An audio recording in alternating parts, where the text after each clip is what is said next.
안녕하세요, 박소장입니다. 파주 서울역 구간을 잇는 GTX-A 노선이 28일 부분 개통을 시작합니다.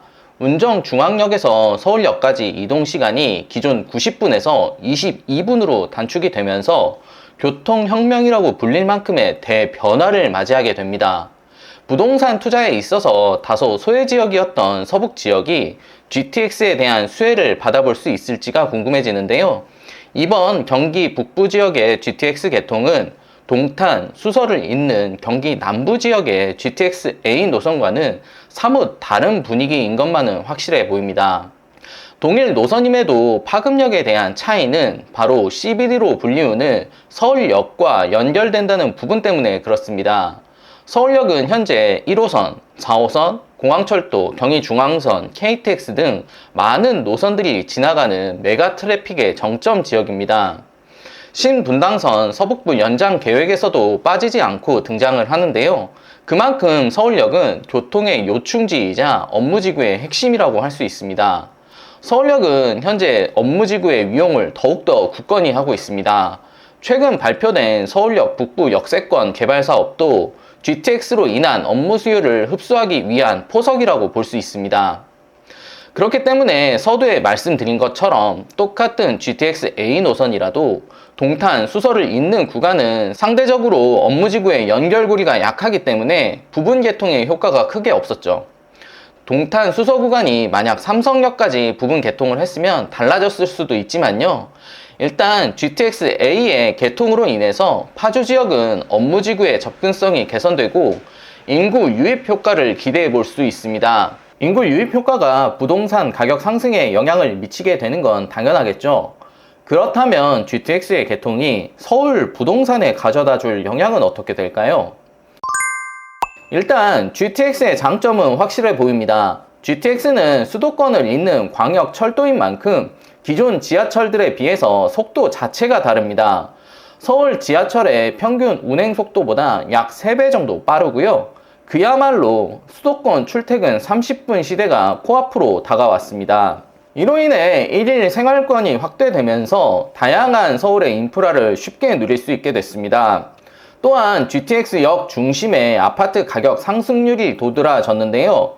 실질적으로 가격 상승에 영향을 미친 대표적인 사례가 인덕원입니다.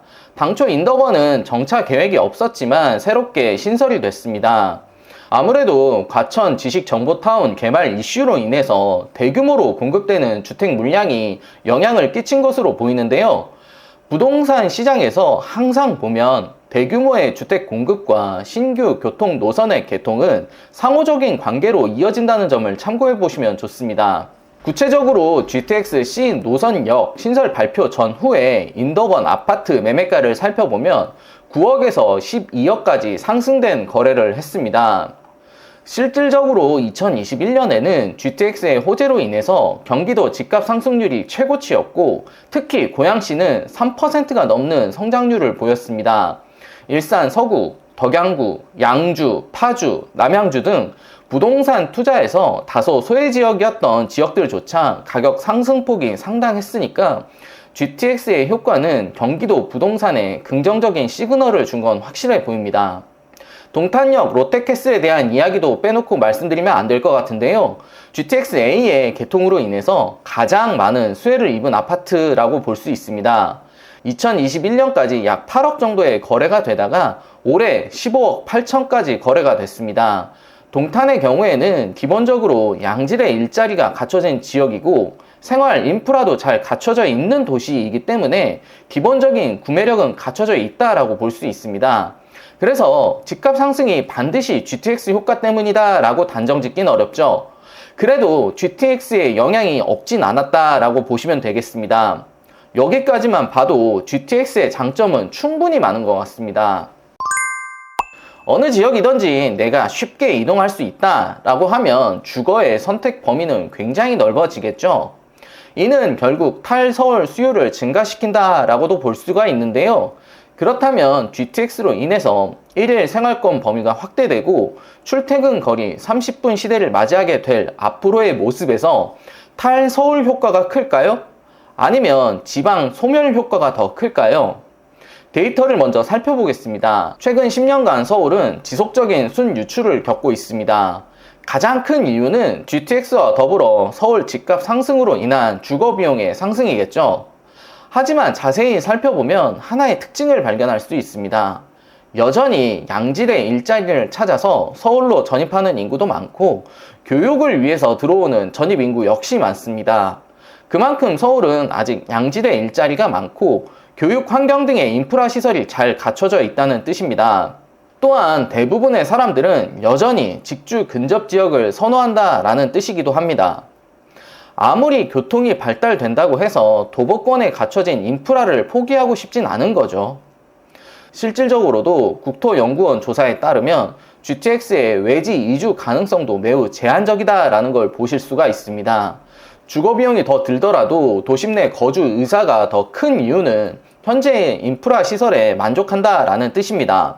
반대로 말하면 아직 수도권은 대중교통의 연계망이 부족하기 때문에 GTX역 도보권 거리 내 일부 지역들만 집값 상승의 혜택을 본다는 뜻이기도 합니다. 그래서 저는 KTX가 개통되던 지난 과거와 똑같다라는 생각이 듭니다. 속도의 차이만 있을 뿐 달라질 게 없을 것 같습니다. 대전 지역의 상권을 모두 흡수해서 서울의 상권이 더욱 발달된 것처럼 결국 GTX로 인해서 수도권의 상권은 서울에 흡수가 되면서 배드타운이 되는 거죠. 이와 유사한 사례들은 해외에서도 쉽게 찾아볼 수 있습니다. 파리의 RER 역시도 광역철도입니다. 애초의 목적은 파리 외곽으로 인구를 분산하기 위해서 시작이 됐지만 실제로는 외곽 지역의 발전을 더욱 둔화시켰고 배드타운화가 됐습니다. 우리나라에서도 가장 적극적으로 벤치마킹한 런던의 크로스레일도 그렇고 일본의 츠쿠바 익스프레스 모두 마찬가지입니다. GTX의 빨대 효과로 인해서 서울의 상권은 더욱 활성화될 것이고 서울의 집값은 계속적으로 버텨줄 수 있다라고 보는데요. 그에 대한 근거는 바로 서울은 초과 수요 시장이라서 그렇습니다.